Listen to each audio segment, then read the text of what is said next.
Good day everybody and welcome to Shorty's Garage. My name is Glenn and you join me back on the old Morris.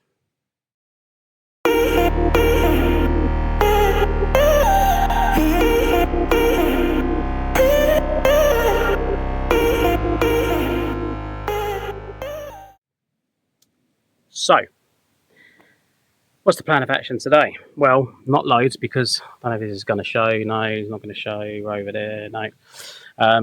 Weather's crap. It's raining. Just had some new tyres fitted on the wheels. Again, every time I go get tyres fitted to a Morris wheel, it turns out to be a real pain in the turns out a normal valves won't fit a Morris wheel. You have to use the classic Land Rover valves because they're big enough to fit in whole. Just a headache. Again, mate Sam and Paul who fitted these for me. Again, if you're watching, thank you. You couldn't have done it without you, so big help. What we're also doing today, we're doing the leaf spring bushes. I'm not going to go into too much detail. I've showed you before on one of my other videos, so you'll have a bit of an idea. So let me turn this phone around and I can show you what we got and I can show you the size. Okie dokie. Right, I better get cracking because it's this rain's getting a little bit harder. Okay, so new tyres.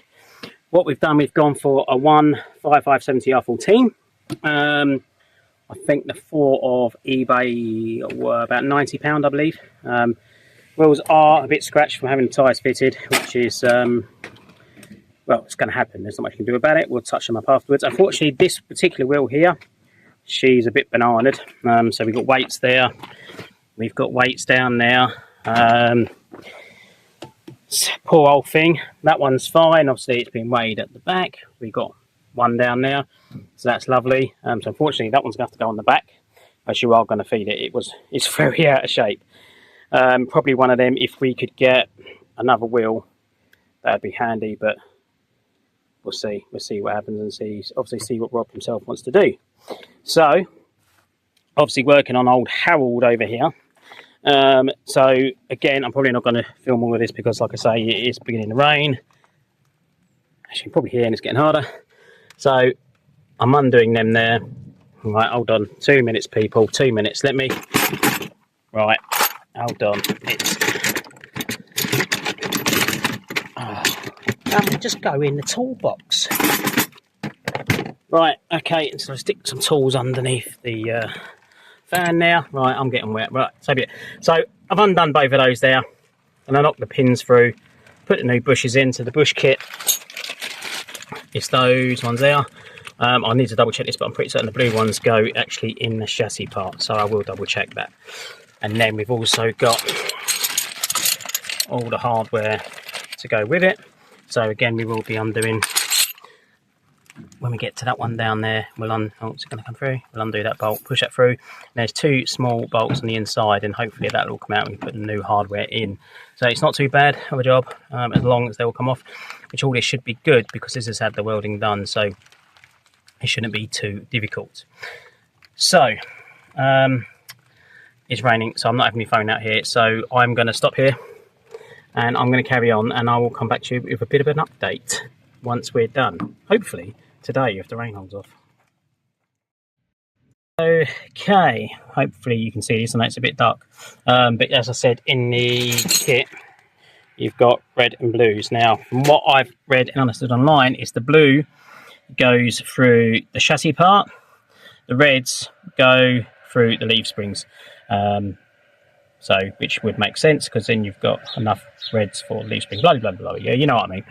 But that's that side on. I've used good old the red rubber grease, obviously to go around all of those as well. They're not just put in dry like most garages. So that's that bit done. I'm now going to tackle, hopefully, down now. I'm hoping I can undo that nut and that'll just push through, because these are normally seized to buggery, but like I say, because it's been off and had all the welding done, this should come undone quite nicely and push it out. That's the aim of the game anyway. We'll find out, won't we? Right, I'm not going to record this because, like I say, it's raining and it's just getting on my bloody nerves now. So let's see how we get on with this one. Okay, so working on that bush down there. So these are the pins. So when you undo that nut, you can knock that out. Now, I've just tried to get hold of the customer. Unfortunately, not answering at the moment, so he's busy at work. But these already have been changed. Now, I've damaged this, obviously knocking it out. No, it's damaged a bit of the thread. But I was say in a new kit, it comes with the new shackles and the new pins. So I've just put a new pin in with a new lock washer and nut. And the bushes on that end are the red poly bushes anyway, so they have been done. So, and they haven't seen no road use. So I'm going to leave them as they are. It's pointless me changing them, putting new shackles in when it's already been done.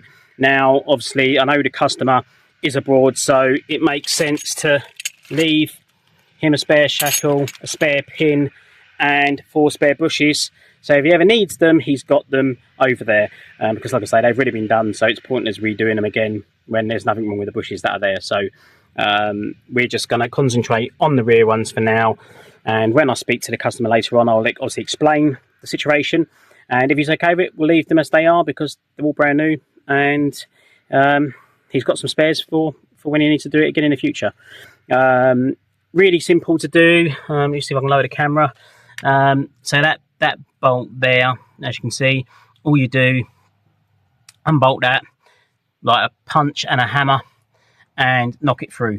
And on the other side is where it's like a plate. You can just about see the 2 bolts sticking out the other end. You can undo them and you can take the plate off as well, because sometimes on these, let me see if I can show you. So when, hold on. So basically when, let me see if I can get this right. Come on, be nice. So that's how it sits. Now this pin, normally if they haven't been touched for a few years, this pin gets seized into that plate. So normally you'd have to, if you can't get them bolts off, you normally have to cut them off and then hammer it right out and it will come off with the plate. Now I always stick the good old rubber grease around all this anyway and the pin when I slide it through the bushes, and obviously put new bolts. But like I say, that's all been done with new bolts and everything anyway. Only difference is it's not gold, it's black where it's been painted in chassis paint. So there's not really any point doing it. Plus it saves the customer a few quid as well. So I'd rather be honest than, yeah, if it doesn't need doing, there really isn't no point in doing it. But that is basically it. Slides through like that. But like I say, normally they're seized. The old one knocked out okay. It was a bit tight. The old ones there, like I say, it had like underseal and crap all on it, so obviously a bit sticky getting out. But as you can see, that's a new pin. So, but that's rubbish now, unfortunately. But the customer does have 1 spare pin and the actual plate. So yeah, we'll see what he says. But that's this side buttoned up. I'm just going to go around and just double check the nuts now. The only thing I am going to do the other side is I'm going to change that nut for one of these nuts with a lock washer, because they were those nylon nuts and I don't like them, so I will get that done. But that's it. It's a really straightforward job. It's a job well worth doing. The back bushes were shot to pieces. Let me grab one of the old ones that went flying. Ooh. I mean, there it is. You're going to focus? Yeah, there's focus already. There's not much left of that, as you can see. That's past it. So, and they're all like it, all a bit misshapen. If you're going to change these, don't go for rubber. They don't last long. Rubber nowadays is awful. So do go for poly bushes. It's going to last you a lot longer. And then the old shackles and the pins, again, nothing wrong with them. Obviously getting a bit old now. It's getting a bit of corrosion on there. But again, nice new shiny ones on there with new poly bushes. Be good to go. So yeah, we'll leave it here today. Actually, did I show you the wheels? I can't remember if I showed you the wheels. I think I did. So wheels and tyres. So they will be going on shortly. Once I've done both sides. The only thing I am going to do, if you get any wheels painted or powder coated, the centre there, get a drill with an old wire brush and clean the paint off that inner lip.